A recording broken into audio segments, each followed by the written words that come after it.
Everyone, this is Crystal Racing with a massive roundup video of all the things that have been going on today at the Russian Grand Prix qualifying, and of course the Singapore Grand Prix race review and the crystal score for the Singapore Grand Prix as well. So of course in today's qualifying, Mercedes have taken a 1-2 with Valtteri Bottas getting in front of Lewis Hamilton. Of course it has to be remembered this Sochi track is a circuit that Valtteri Bottas does do well at, and to be quite frankly honest, I don't really need to tell you what's going to happen tomorrow because Mercedes are probably going to finish 1-2. I mean, you know, even if Lewis Hamilton makes an aggressive move against past Bottas, there'll be no collision whatsoever because Bottas is not Nico Rosberg. He doesn't have an ego. He hasn't got the intensity. He hasn't got the aggression, the urge to win. Of course, yes, he might actually win tomorrow, Valtteri Bottas, because of course Lewis Hamilton, now that he's 40 points ahead, might decide, you know what, Valtteri, I'll let you win tomorrow, because all I need to do is finish in front of Sebastian Vettel, and of course Kimi Raikkonen will finish 4th. He qualified 4th. I mean, yeah, he made a mistake in his Q3 lap once again, but does it matter anymore? No, it doesn't, because Kimi Raikkonen is off to Sauber. And to be frankly honest, I don't really care if he ever wins another race again. It's all over really in that regard. He's just picking up his salary at this point in time. Haas, of course, Kevin Magnussen qualified 5th in his Haas. An outstanding qualifying lap. Esteban Ocon, who still has not signed a deal for next year, has qualified 6th. Of course, Toro Rosso have announced that Daniel Kvyat will be driving for them in 2019, so that's another seat gone for Ocon. Poor lad is probably going to be... He's probably going to be a Mercedes reserve driver next season. I can't see anything else he could be doing next year. Charles Leclerc qualified 7th, only 6 thousandths of a second behind it. Ocon's Force India. 8th place is Sergio Perez. Absolute bender, that bloke. And then, of course, 9th place is Roman Grosjean. Oh dear, about over half a second slower than Magnussen. But of course, as we all know, both Magnussen and Grosjean have been reconfirmed for next season, so that doesn't matter for Grosjean. And of course, Marcus Ericsson, for the first time since 2015, has gone to Q3 after qualifying P10. However, of course, his P10, of course, he only managed to do it because, of course, the next 5 drivers, the next guys who qualified from P11 to P15, all failed to register a lap in Q2. Of course, the 2 Red Bulls of Verstappen and Ricciardo will be using the B-spec engine, so they'll be starting at the back of the grid. Pierre Gasly, which means that Pierre Gasly is going to start P11 in his Toro Rosso Honda. The 2 Renaults of Carlos Sainz and Nico Hulkenberg will be starting P12 and P13. Of course, for some reason, those 3 decided not to bother doing a lap in Q2 because, you know, you've got to realise this whole stupid rule of forcing all the guys in the top 10 to start on the tyres they used in qualifying. It's not a good idea. It's just a complete massive disincentive really to get into the top 10 at this point. And maybe, just maybe, if they made the new qualifying 4th map for next year where there's going to be 4 parts to it, maybe if they divided it up so that 5 cars in the first 3 sessions get knocked out, maybe if they make it so that only the top 5 have to start on the tyres they used in qualifying to start the race on, maybe that might be an incentive to make people want to get a top 10 qualifying spot. But of course that's just my idea. Of course P14 will be Brendan Hartley. Oh dear, about nearly 6/10 slower than Gasly. Brendan Hartley is not helping his own cause, I have to say. And of course, Fernando Alonso will start P15, but that doesn't matter because McLaren are useless. Sergei Sorokin will start P16, out qualifying Lance Stroll by 8/10 of a second. Van Dorn will start P17. his career is probably done. I have to say, almost half a second slower than Alonso. That is not a good performance. And P18 will be Lance Stroll, but of course, well, Lance Stroll's going to be driving for Force India next year, so what does it matter? And of course, yes, because there is absolutely nothing interesting about today's result, I'm going to go straight on to the crystal score from last week, the Singapore Grand Prix from 2 weeks ago. Lewis Hamilton, 10 points, an absolutely outstanding performance that weekend on a track where, on a Marina Bay track where no one expected Mercedes to go well. He absolutely dominated from his qualifying lap of a 1 minute 36.0, just blew almost everyone out of the water. However, of course, the guy who qualified P2 and finished P2, Max Verstappen, himself pulled out an amazing performance to qualify only 0.3 of a second behind in his Red Bull that had a rather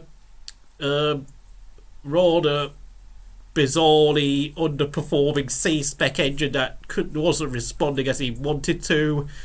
Of course, he also gets 10 points for an outstanding performance on the weekend where he was complaining about the car, stating that the product in the back of that thing wasn't working as he wanted it to. And we have to remember, during his pit stop earlier in the race, he kind of stalled and then had to sort of rejig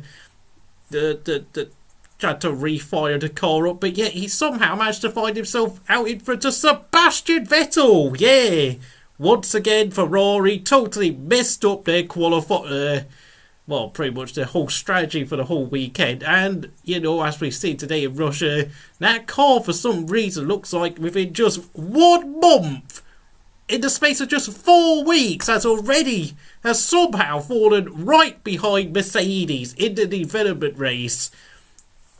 Look, I know journalists will keep going on about how Ferrari have had the fastest car this year, but Mercedes have taken a huge leap ahead in the development more. And not only that, they have found a way of making the tyres work, making the car respond, finding a way of making sure the car looks after its tyres and fuel a lot better than Ferrari. Because I've got to say this, ever since Sergio Marchionne's death, the Scuderia Ferrari team have completely lost their way. And I have to say, Sebastian Vettel gets an 8 points. He's trying his absolute hardest, but to be quite frankly honest, he's probably trying too hard because that team is now a complete mess. The likes of Anaki, Ryuda, Joclair, the race engineers, Riccardo Adami and Carlo Santi, and then of course Maurizio Rivabene. They're pretty awful, to be quite frankly honest. They don't know what they're doing. And the new chairman, Louis Camilleri, and what's his name, John Alcan, are really a pair of bozos, if I'm going to be quite frankly honest. And of course, I really do fear for Charles Leclerc when he comes to Ferrari next year, because he's going to be jumping into this mess. Like everyone's saying, they're saying Leclerc is going to thrash Vettel. Well, he's going to be dealing with the same problems that both Vettel and Raikkonen have been dealing with this year, okay? Don't get ahead of yourselves, okay, folks? That team is an absolute mess from top to bottom. Yes, and to be honest, it should tell you something that, if an organisation can fall to pieces within the matter of just 2 months because their chairman died, it really does tell you how weak their structure as a team is. They are utterly abysmal. Rest in peace, Sergio Marchionne. I mean, quite frankly, I can't help but think that things would be a lot better if you were still alive and you were still in charge, because that Ferrari team has no clue what it's doing. Absolutely no idea. During qualifying, they ignored Vettel's calls to do another lap on the Ultra Sauce because he felt he had another half a tenth of a second in it. But of course, they told him to come in and shove him on Hypersoft, wasting a set of Hypersofts for no good reason. And then, of course, the strategy car in the race was a complete mess. They tried to do the undercut, but of course, they brought him in too late. So really. And by the time he came out, Verstappen, who had an issue with his power unit restarting, somehow still managed to get in front. Even though, of course, Verstappen, I think, lost about 5 seconds of his stalling in the pits. So that's really some about what a disastrous strategy Ferrari had. And then, of course, in 4th place was Valtteri Bottas, 7 points. Just, he was absolutely nowhere in Singapore. Raikkonen, Ricciardo, both also get 7 points. Really just sort of going back to being a bunch of wingmen. Just not really much else needs to be said. But, of course, my driver of the weekend in Singapore was Fernando Alonso. 10 points, an outstanding performance. Quite frankly, I mean, well, you know, the guy, I think personally, I absolutely hate Fernando Alonso, but you know, when he's in a good mood, he can absolutely outdrive anything he's driving. Countryman Carlos Sainz finished P8 in his Renault. He gets 9 points out of 10 for me. A very good performance by the young Spaniard. Finally recovering a bit of his form after having struggled against Hulkenberg a lot of this season. Charles Leclerc gets 9 points for finishing P9 in his Sauber. You know, I know there's a lot of hype over Charles Leclerc, but don't get ahead of yourselves. Look, he will probably have a good few races next year, but the moment when things start going wrong at Ferrari, Charles Leclerc will begin to struggle, and he will need a top sports psychologist to help him. Believe me. Nico Hulkenberg was the final point scorer for Renault in P10. He gets 8 points out of 10, a bit of an improvement in comparison to some of the races he's done during mid-season, where he's had a bit of a blip, I have to say. And then, of course, we come to the people who didn't score points. Marcus Ericsson managed to jump quite a few cars thanks to a good pit strategy, but of course he was beaten by Charles Leclerc again, so he gets 7 points out of 10. Van Dorn showed quite a bit of an improvement, finished P12, but of course it was an average performance, so he gets 7 out of 10. Pierre Gasly's Toro Rosso wasn't working as well as he wanted to. That's 7 points out of 10 for the Frenchman. Lance Stroll, despite having picked a fairly conventional strategy, he did keep well ahead of his teammate Sergei Sorokin, who I will get on to later.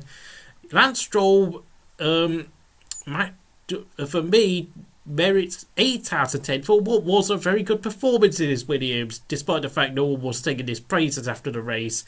Roman Grosjean gets 7 points out of 10. The Haas did not work well whatsoever around the Marina Bay circuit, so that's quite frankly all I can give him. And then Sergio Perez, the reject of the day, gets 0 points out of 10. What was he doing? Crap, I mean, I know he came with excuses saying that the high side and the halo was blocking his view of the mirrors, but that's all bullshit. He blatantly shoved Esteban Ocon into the wall, and he blatantly drove into Sergei Sorokin just because of the fact he was pissed off that Sorokin wouldn't let him out of the way. Just absolute bullshit. Sorry, son. You need to... I mean, to be fair, I've been fairly impressed by Paris the past 2 years, but that Singapore race was a total joke. And then, of course, Brendan Hartley finished P17. He gets 6 points out of 10. Quite frankly, it was just a typical Hartley performance at this point. I have no hope for... I will be surprised if Hartley is in F1 next year. That's all I'm going to say. P18 was Kevin Magnussen. 5 points out of 10. No pace all weekend. Just absolutely nowhere to be seen.